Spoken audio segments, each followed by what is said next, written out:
Ironworks barbecue. Oh, everything is so good. I used to sit on the roof of the Ironworks and do things that were not right. But you were given that freedom at South by South.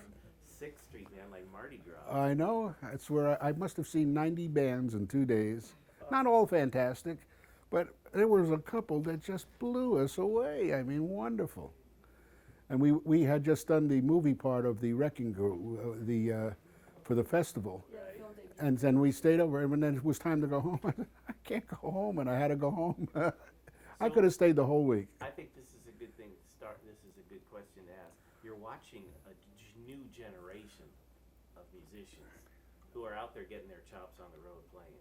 Do you think that they understand what happened in the studios, like where it came from?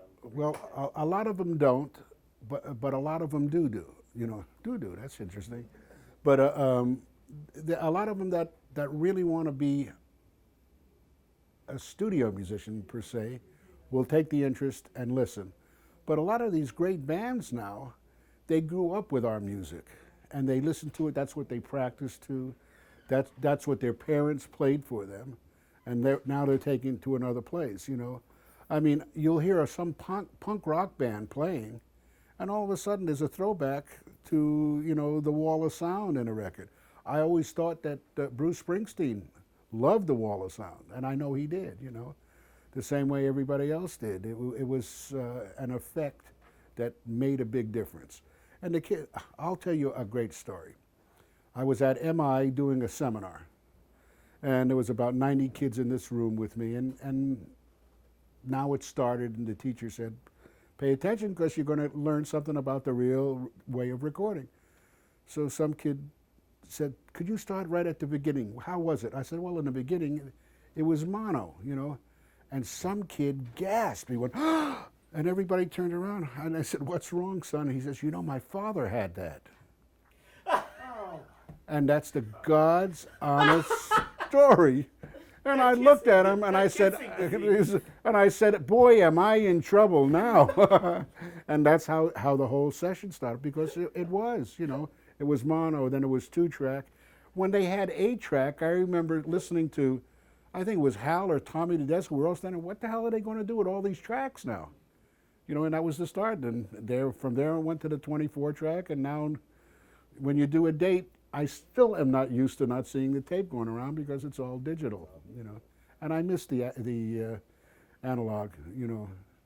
But now it's so funny now. The digital machines have a system where they bring in analog so it can sound. Yeah, so it sounds digital. Yeah.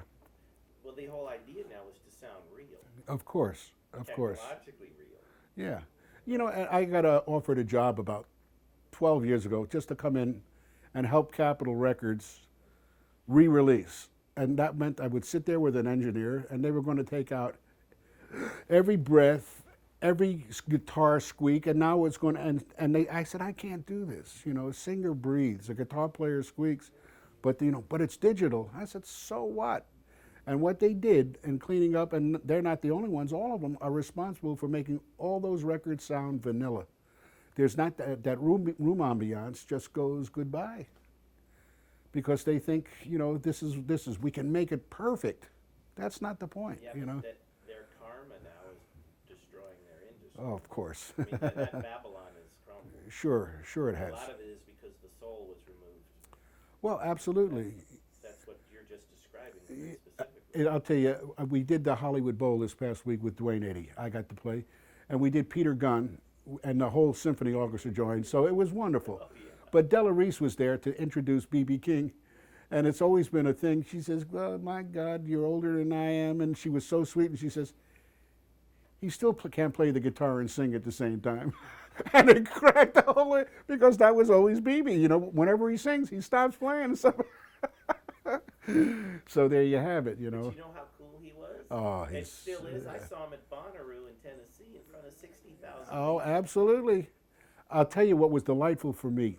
I was standing back stage watching him on screen with the new conductor of the Hollywood Bowl, who happens to be an African-American general, and just fantastic. They're so lucky to have him. But he comes from a different place than B.B. King, And when BB was on, he was standing there looking at, and here I am, I'm quelling. I mean, I said, oh my God, that's coming from his heart. It's beautiful. And I'm standing there, and he was just looking at me. And then I had to explain to him that this was the real thing, and he really appreciated it. But, you know, you're saying, okay, wait a second. But he comes from a whole other place. And I find that very strange, but it was true. When you were sitting in the studio, you know, when you're with the Beach Boys, and are you conscious that you're making magic? Do you know, or are you just doing your day job? Sometimes you were. Sometimes this date, I'll pay somebody to come here, get me out of here, and because it's just tedious. Especially with, a lot of times with Brian, you really knew right away, but sometimes you didn't. Good Vibrations took forever. The Pet Sounds album went, some of the songs went a lot quicker than other ones, but Brian had a thing in his brain, and he was not going to lose it. And no matter how long or how many years it took, he was going to get that. And I mean, how can you deny that? It's such a brilliant piece of music, you know. It just, and to be part of it, just any part of that was wonderful. Yeah, that's what I'm really interested in. Does an artist understand that whole Zen moment that they're creating? Well, you know, I look out today, and like you'll see a young, I call him young, he doesn't look that young, Lee Sklar. Yeah. And Lee Sklar has to be here. There were guys at the Union last week when they played the Wrecking Crew film that had to be there just to absorb what was going on, that right feeling. So, I mean, it was a lot of fun, and you know, that whole era was amazing. But for me, I did a lot of other stuff. I loved to work for Dave Axelrod and do those Lou Rawls days. One of my favorite dates with a young lady from South Africa by the name of Letta Mabulu. Nobody knows who she is, but it was Cannonball Adderley and Dave and putting together this wonderful jazz, contemporary African music. And it's still one of my favorite albums. I'll pull it out and play it, and no one knows about it.